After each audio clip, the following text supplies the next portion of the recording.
Good morning, students. Today we will start a new chapter, chapter 3, metals and non-metals. Okay, now there are around 118 elements known to us. मतलब लगभग around 118 elements हैं जिनके बारे में हम जानते हैं. Most of the elements are naturally occurring. इनमें से ज्यादातर एलिमेंट्स नेचुरली अकरिंग हैं जो नेचर में पाए गए हैं, जिसे हमने डिस्कवर किया है. और बहुत रेयर हैं, फ्यू हैं जो आर्टिफिशियल है या फिर कह सकते हैं सिंथेटिक है या फिर मेन मेड है जिसे हमने बनाया है. तो लगभग 118 एलिमेंट्स के बारे में हम जानते हैं. ठीक है, इनमें से ज्यादातर एलिमेंट्स नेचुरली अकरिंग हैं जो नेचर में पाए गए हैं, जिन्हें हमने डिस्कवर किया है. और बहुत कम ऐसे हैं जो आर्टिफिशियल, सिंथेटिक या मेन मेड है जिसे ह्यूमन यानी हमने बनाया है. आने वाले टाइम में ये जो 118 एलिमेंट्स की लिस्ट है ये और भी लंबी होने वाली है. क्यों? क्योंकि अभी कई ऐसे एलिमेंट्स हैं जो डिस्कवर होना बाकी है और कुछ ऐसे भी हैं जो आने वाले टाइम यानी फ्यूचर में सिंथेसाइज, प्रिपेयर, बनाए जाएंगे बाय मैन. नाउ इन सारे 118 एलिमेंट्स को हम बेसिकली 3 कैटेगरीज में डिवाइड कर सकते हैं: metals, non metals and metalloids. ज्यादातर एलिमेंट्स मेटल्स हैं, so most of the elements are metals. कुछ नॉन मेटल्स हैं, means few are non metals, और बहुत कम मेटलॉइड्स हैं, so very few are metalloids. So हम इन 118 एलिमेंट्स को 3 कैटेगरीज, टाइप्स में डिवाइड कर सकते हैं. मेटल्स, ज्यादातर मेटल्स हैं, कुछ नॉन मेटल्स हैं और कुछ मेटलॉइड्स हैं. नाउ मेटल्स और नॉन मेटल्स एक दूसरे से कैसे अलग हैं? Actually metals and non metals are quite different from each other. ये एक दूसरे से काफी अलग हैं in terms of physical properties as well as in terms of chemical properties. Now first of all we will compare their physical properties and we will find out that how are they different in terms of physical properties. Okay, first physical property which I am taking, that is physical state. On the basis of physical state I am going to compare metals and non metals. देखिए, हम सबसे पहले जो physical property ले रहे हैं वो है फिजिकल स्टेट, और हम देखेंगे कि कैसे फिजिकल स्टेट के बेसिस पे ये एक दूसरे से अलग है, डिफरेंट है, अपोजिट है, कैसे इनकी फिजिकल स्टेट अलग है. देखिए, mostly metals are found in solid state. ज्यादातर मेटल्स सॉलिड स्टेट में पाए जाते हैं at room temperature. Room temperature 25 degree Celsius होता है. तो 25 डिग्री सेल्सियस यानी कि रूम टेम्परेचर पे मोस्टली मेटल्स कौन सी फिजिकल स्टेट में पाए जाते हैं? सॉलिड स्टेट में, एक्सेप्ट मरकरी जो रूम टेम्परेचर पे लिक्विड स्टेट में पाया जाता है. ओके, लेकिन अगर मैं बात करूं नॉन मेटल्स की, तो non metals are mostly found in solid और gaseous state at room temperature. Non metals mostly solid state में या फिर गैसियस स्टेट में पाए जाते हैं। मीन्स मोस्टली मेटल्स या तो सॉलिड स्टेट में पाए जाएंगे या फिर गैसियस स्टेट में पाए जाएंगे at room temperature, except bromine which is found in liquid state at room temperature.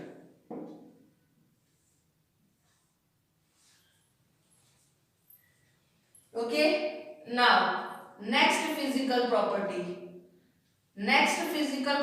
है hardness.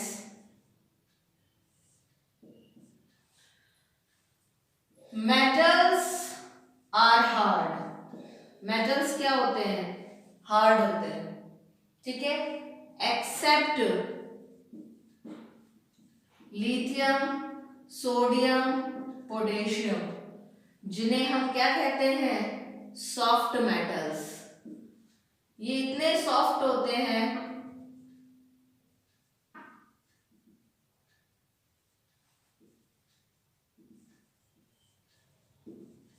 कि हम इन्हें इजीली नाइफ से कट कर सकते हैं। तो मेटल्स वैसे तो हार्ड होते हैं, बट यहाँ भी एक्सेप्शनल केसेस हैं। लिथियम, सोडियम, पोटेशियम ये सॉफ्ट मेटल्स हैं और ये इतने सॉफ्ट हैं कि हम इजीली इन्हें नाइफ से कट कर सकते हैं। अगर नॉन मेटल्स की बात करें तो नॉन मेटल्स सॉफ्ट होते हैं एक्सेप्ट डायमंड, ठीक है। डायमंड कार्बन की प्योर फॉर्म है, कार्बन नॉन मेटल है और वो उसकी प्योर फॉर्म है, तो ये भी एक नॉन मेटल ही है।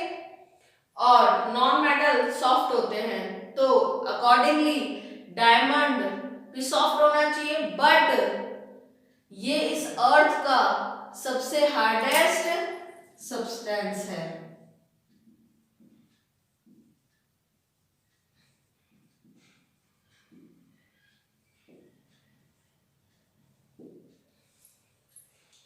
Now, next is luster. Luster means shine.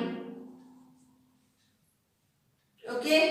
Now, आप किसी भी मेटल को देखिए, gold, silver, iron, aluminium, copper, ठीक है, उनकी सरफेस देखिए, उनकी सरफेस काफी शाइनी होती है, लस्टरस होती है, तो उनमें एक शाइन, लस्टर, चमक होती है। That is why metals are lustrous. They have lustrous, shiny appearance or surface. So I can say that metals have luster or shine on their surface. और अगर मैं नॉन मेटल्स की बात करूं तो नॉन मेटल्स की सरफेस शाइनी, लस्ट्रस नहीं होती, उसमें इस तरह की कोई भी चमक नहीं होती। बट यहां भी एक्सेप्शनल केसेस हैं, जैसे कि आयोडीन, ठीक है, एंड ग्रेफाइट। आयोडीन एक नॉन मेटल है, तो अकॉर्डिंगली इसमें लस्टर शाइन नहीं होनी चाहिए, बट इसमें एक डल लस्टर और शाइन होती है। और ग्रेफाइट डायमंड की तरह ये भी कार्बन की प्योर फॉर्म है, कार्बन एक नॉन मेटल है, तो ग्रेफाइट भी एक नॉन मेटल ही होगा और अकॉर्डिंगली उसमें शाइन, लस्टर नहीं होना चाहिए, बट ग्रेफाइट में लस्टर, शाइन, चमक होती है। आपने देखा होगा आपकी पेंसिल की जो लीड होती है वो लीड ग्रेफाइट से बनी होती है, उसको ध्यान से देखिएगा, उसकी सरफेस शाइनी, लस्ट्रस होती है। Okay, now next melting point and boiling point. Metals have high melting point and boiling point. Metals का मेल्टिंग और बॉइलिंग पॉइंट हाई होता है, मीन्स वो काफी हाई टेम्परेचर पे जाके मेल्ट और उससे भी हाई टेम्परेचर पे जाके बॉईल होते हैं. ठीक है, तो metals have very high melting and boiling point accept caesium and gallium. Caesium और गैलियम ऐसे दो मेटल्स हैं जिनका मेल्टिंग पॉइंट काफी कम होता है. देखिए, मोस्टली मेटल्स का मेल्टिंग और बॉइलिंग पॉइंट काफी हाई होता है, वो बहुत हाई टेम्परेचर पे मेल्ट और उससे भी हाई टेम्परेचर पे बॉईल होते हैं. ठीक है, लेकिन सीजियम और गैलियम ऐसे दो मेटल्स हैं जिनका मेल्टिंग पॉइंट लो होता है. ठीक है, मैं आपको बता दूं, सीजियम का मेल्टिंग पॉइंट होता है अराउंड 28.55 डिग्री सेल्सियस और गैलियम का मेल्टिंग पॉइंट होता है 29.9 डिग्री सेल्सियस, जिसको हम राउंड फिगर में लिख सकते हैं 30 डिग्री सेल्सियस. तो आप देख सकते हैं सीजियम और गैलियम का मेल्टिंग पॉइंट काफी लो है, 28.55 डिग्री सेल्सियस और 30 डिग्री सेल्सियस. इसका मतलब अगर रूम टेम्परेचर जो कि होता है 25 डिग्री सेल्सियस, अगर वो थोड़ा सा इंक्रीज हुआ तो ये दोनों मेटल्स मेल्ट पिघल जाएंगे थोड़ा सा रूम टेम्परेचर बढ़ने पर. और तो और अगर आप इन दोनों मेटल्स को अपनी पाम पे रखोगे तो वो आपके बॉडी टेम्परेचर से जो हीट है उसे एब्जॉर्ब करके भी मेल्ट हो जाएंगे. हमारा बॉडी टेम्परेचर होता है normal body temperature 37 degree Celsius, ये हमारा नॉर्मल बॉडी टेम्परेचर है. ठीक है, तो नॉर्मल बॉडी टेम्परेचर ही हमारा 37 डिग्री सेल्सियस होता है. तो उससे जो हमारी बॉडी में हीट है, ठीक है, वही अगर सीजियम गैलियम एब्जॉर्ब कर ले तो ये अपने मेल्टिंग पॉइंट पे इजीली पहुंच जाएंगे. ठीक है, 28.55 degree Celsius and 30 degree Celsius, even उससे भी ज्यादा हीट मिल रही है इनको, तो बॉडी में टेम्परेचर 37 डिग्री सेल्सियस है. ठीक है, तो ये तो बहुत आसानी से मेल्ट हो जाएंगे. So these metals have very low melting point so that they melt easily at slightly higher temperature than room temperature. Even they can melt very easily on our palm. Okay, and if I talk about non-metals, non-metals have low melting point and boiling point. It means non-metals low temperature पे ही melt पिघल और non-metals have low melting and boiling point. It means non-metals low temperature पे ही melt और आगे चलकर boil हो जाएंगे. तो मतलब ये लो टेम्परेचर पे ही मेल्ट और बॉयल हो जाते हैं. So they have low melting and boiling point. Okay, so far what we have learned और कंक्लूडेड. देखिए, हमने अब तक मेटल्स और नॉन मेटल्स को कंपेयर किया, डिफरेंशिएट किया on the basis of their physical properties like physical state, hardness, lustre, melting point, boiling point. First physical property जो हमने ली वो थी फिजिकल स्टेट. ठीक है, हमने देखा कि मोस्टली मेटल्स सॉलिड स्टेट में पाए जाते हैं at room temperature means 25 degree Celsius, except mercury जो रूम टेम्परेचर पे लिक्विड स्टेट में पाया जाता है. ठीक है, सो mostly metals are found in solid state at room temperature or 25 degrees Celsius, except mercury, which is found in liquid state at room temperature. Whereas mostly non-metals are found in solid or gaseous state, except bromine, which is found in liquid state at room temperature.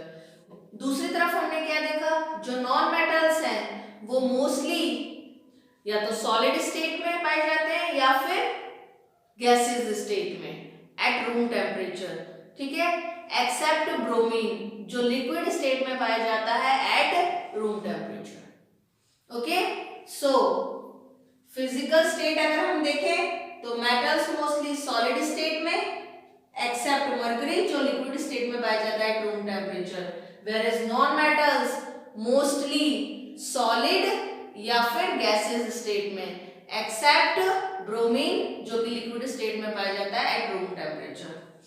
फिर अगर हम hardness की बात करें तो metals hard होते हैं except lithium, sodium, potassium जो सॉफ्ट metals हैं जिसको हम easily कट कर सकते हैं with knife। Okay, so mostly metals are hard except lithium, sodium, potassium which are known as soft metals can be easily cut with knife। Okay, अगर उनको छोड़ दें तो सारे मेटल्स आपको हार्ड मिलेंगे, ठीक है।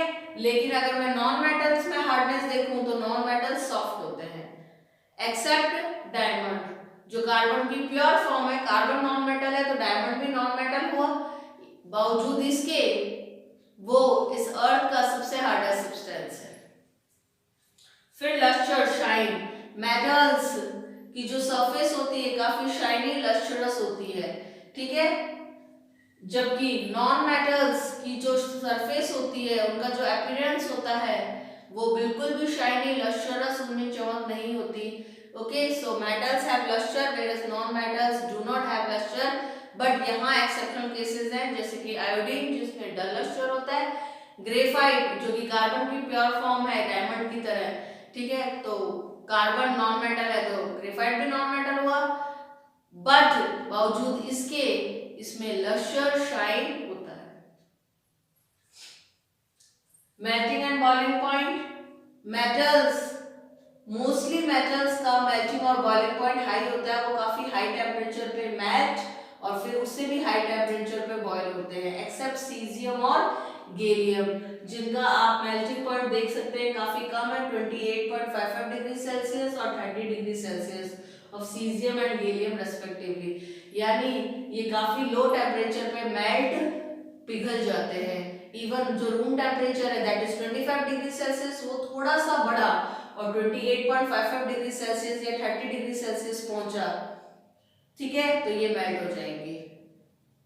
इसके साथ ही अगर आप इन मेटल्स को अपनी पाम पे रखो तो वो आपकी बॉडी की हीट, बॉडी का टेम्परेचर होता है 37 डिग्री सेल्सियस, तो बॉडी टेम्परेचर से उन्हें इतनी हीट मिल जाएगी कि वो आसानी से अपने मेल्टिंग पॉइंट पे पहुंच के मेल्ट हो जाएंगे, ठीक है।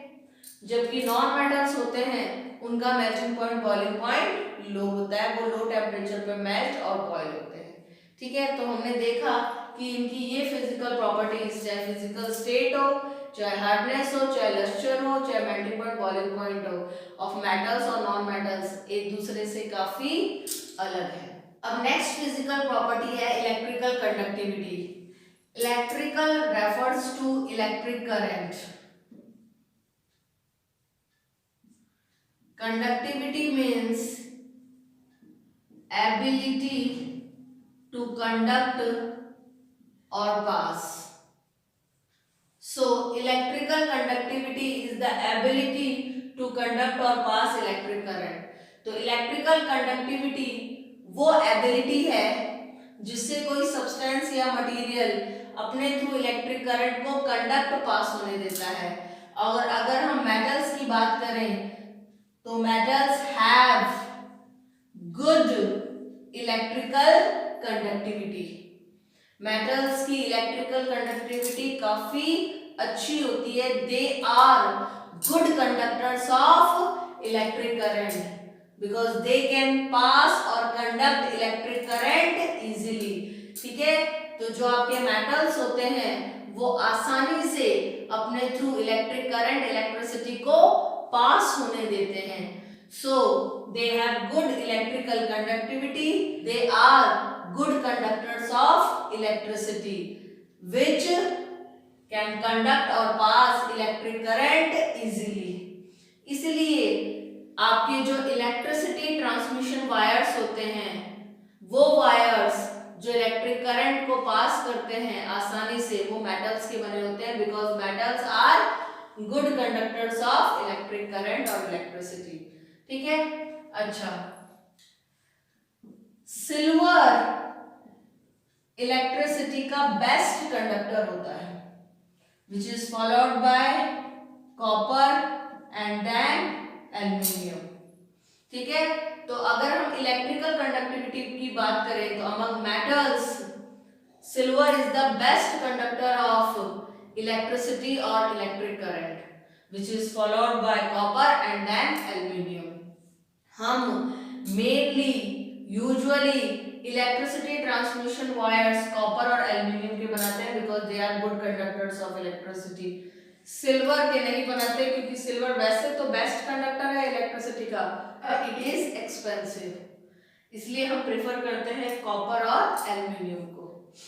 नाउ अगर हम नॉन मेटल्स की बात करें, non-metals have bad or poor electrical conductivity, means they are bad or poor conductors of electricity।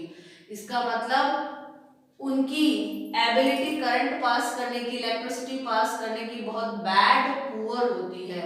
वो इलेक्ट्रिसिटी के बैड और पुअर कंडक्टर होते हैं, अपने थ्रू इलेक्ट्रिसिटी को पास नहीं होने देते, इसलिए आप उन्हें इंसुलेटर्स भी कह सकते हो और पुअर और बैड कंडक्टर्स ऑफ इलेक्ट्रिसिटी भी कह सकते हो, विच डू नॉट पास और conduct electricity through them. Okay, but यहां पे भी एक्सेप्शनल केस है, वो है ग्रेफाइट। जैसा कि मैंने बताया है, graphite is the pure form of carbon, carbon non metal है, तो अकॉर्डिंगली ग्रेफाइट भी एक नॉन मेटल हुआ। बावजूद इसके graphite is a good conductor of electricity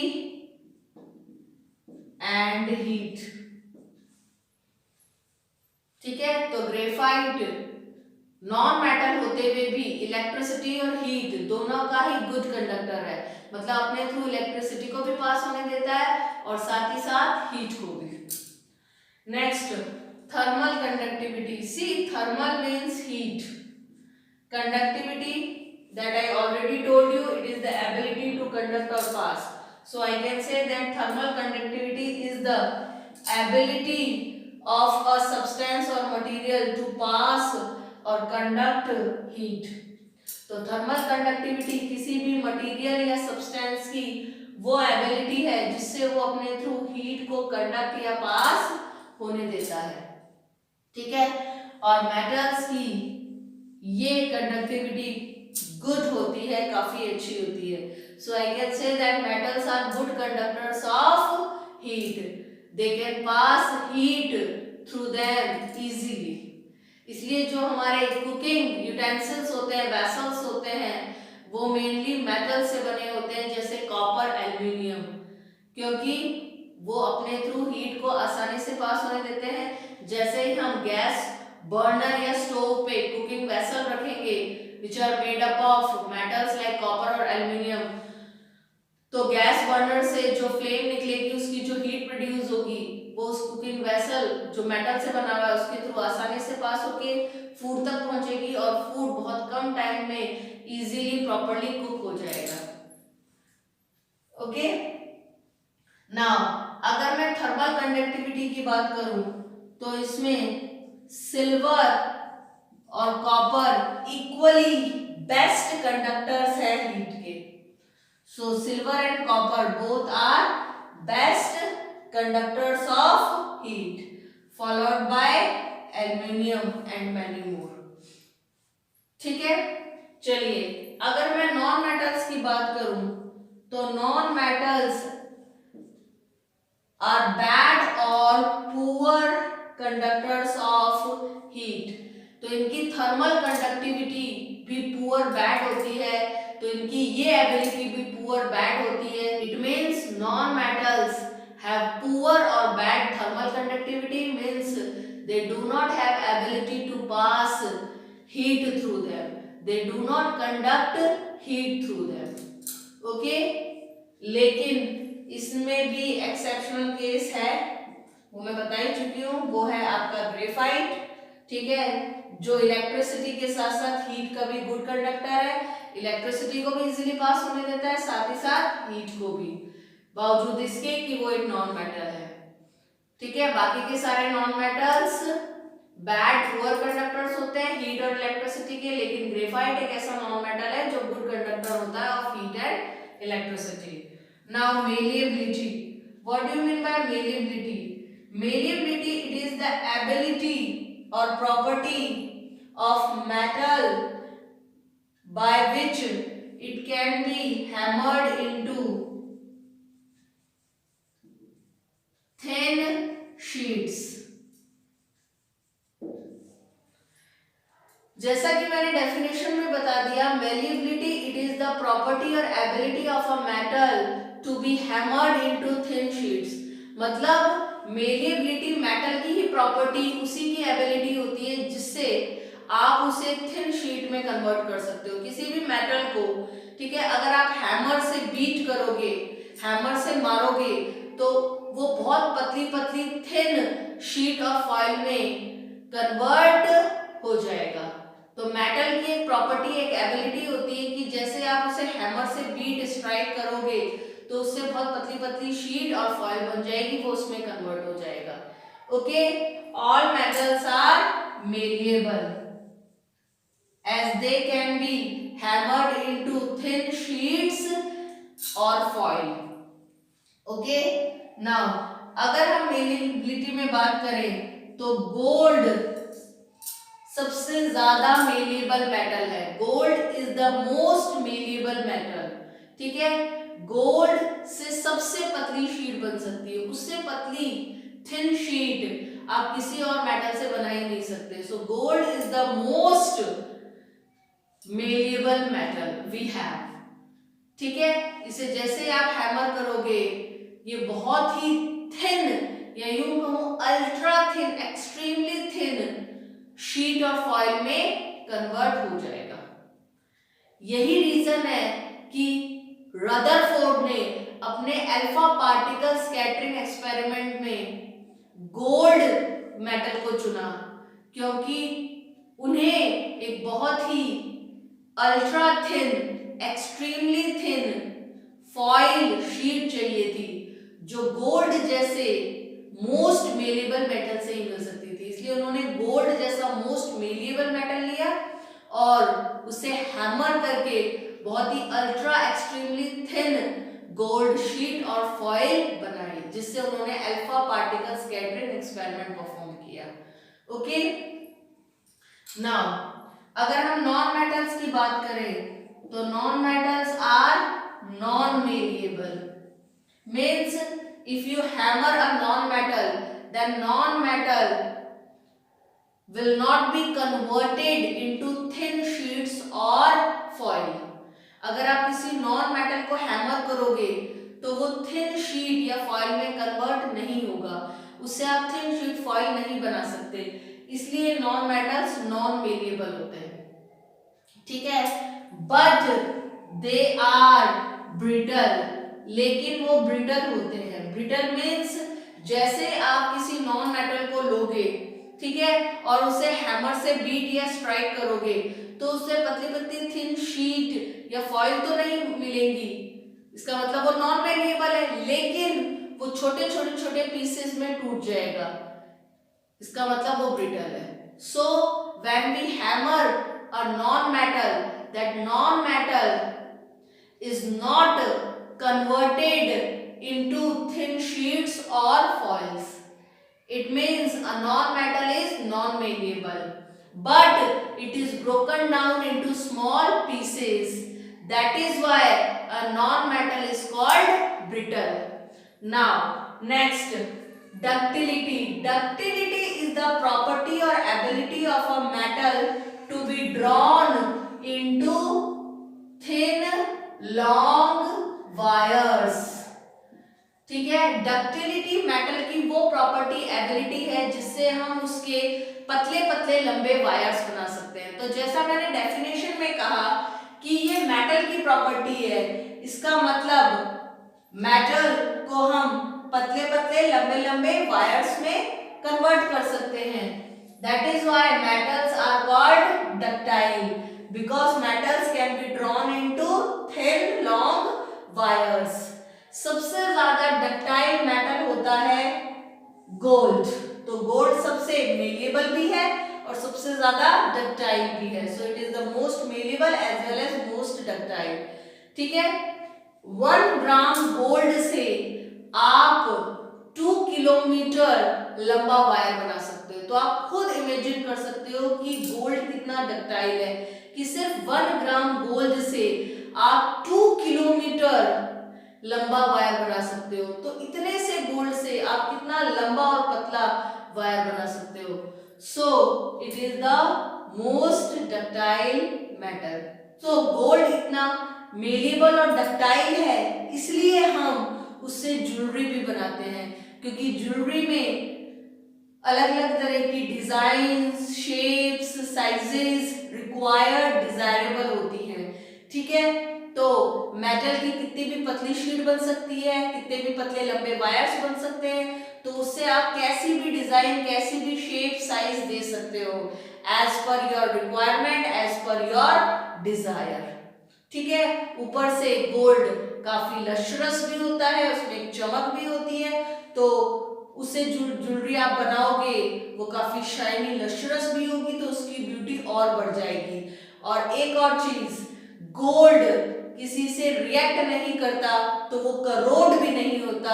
ठीक है, तो उसकी ब्यूटी एज इट इज रहती है, लश्कर एज इट इज रहता है for a long time.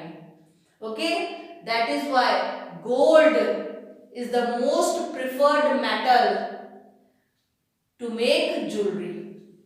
Now अगर हम बात करें नॉन मेटल्स की, तो नॉन मेटल्स नॉन डक्टाइल होते हैं। मीन्स हम नॉन मेटल से कोई पतला लंबा वायर नहीं बना सकते। So non metals are non ductile. Now last, sonority. Sonority, it is the ability of a metal to produce a ringing sound on being struck। ठीक है, तो देखिए, sonority it is the ability of a metal to produce a ringing sound on being struck with hard object. Okay, किसी भी metal को जब hard object से strike करोगे, मारोगे, तो वो मेटल एक रिंगिंग साउंड प्रोड्यूस करेगा, टन टन like that. That is why metals are called sonorous and this property is known as sonority. तो मेटल्स के पास एक प्रॉपर्टी, एक एबिलिटी होती है, जैसे आप उसे किसी हार्ड ऑब्जेक्ट से स्ट्राइक करोगे वो एक रिंगिंग साउंड प्रोड्यूस करेगा। दिस प्रॉपर्टी और एबिलिटी इज कॉल्ड सोनोरिटी, जो मेटल्स में होती है, that is why they are sonorous.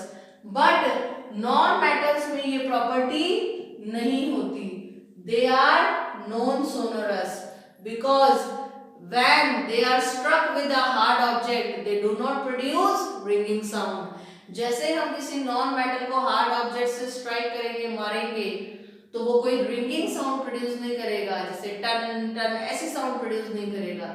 That is why they are non sonorous. ठीक है, तो हमने क्या देखा, इलेक्ट्रिकल कंडक्टिविटी। ठीक है, मेटल्स की इलेक्ट्रिकल कंडक्टिविटी गुड होती है, they are good conductors of electricity, they can pass electricity और current through them easily. Okay, और इलेक्ट्रिकल कंडक्टिविटी में बेस्ट है silver, followed by copper and then it is followed by aluminium. Non-metals are poor conductors of electricity as they do not pass or conduct electricity or current through them. ठीक है, except graphite. Being a non-metal, it should be a bad conductor of electricity, but it is a good conductor of electricity as well as heat. Thermal conductivity means ability to conduct or pass heat through them. Metals have good thermal conductivity means they are good conductors of heat. They can pass heat through them very easily. Okay. Silver and copper are equally best conductors of heat, followed by aluminium. When we talk about non-metals, non-metals are poor or bad conductors of heat. They do not pass heat through them, except graphite, which is a non-metal. Even then, it is a good conductor of heat as well as electricity. Malleability, it is the property of a metal by which they can be hammered into thin sheets or foil. Metals are malleable, which can be hammered into thin sheets or foil. Among metals, gold is the most malleable metal. If we talk about non-metals, non-metals cannot be hammered into thin sheets or foils, so they are non-malleable. Okay, they are broken down into small pieces on being hammered, so they are brittle. Ductility, property or ability of metal to be drawn into thin long wires. Metals are ductile because they can be drawn into thin long wires. Among metals, gold is the most ductile metal. If we talk about non-metals, non-metals are not ductile, they are non-ductile.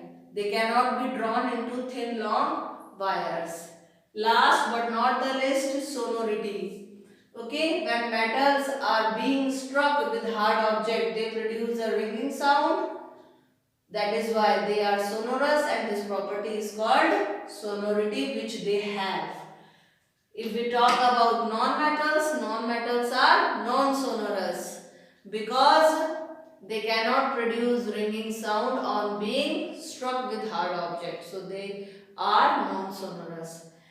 Okay, so far we have compared many physical properties like physical state, hardness, luster, melting point, boiling point, electrical conductivity, thermal conductivity, malleability, ductility, sonority.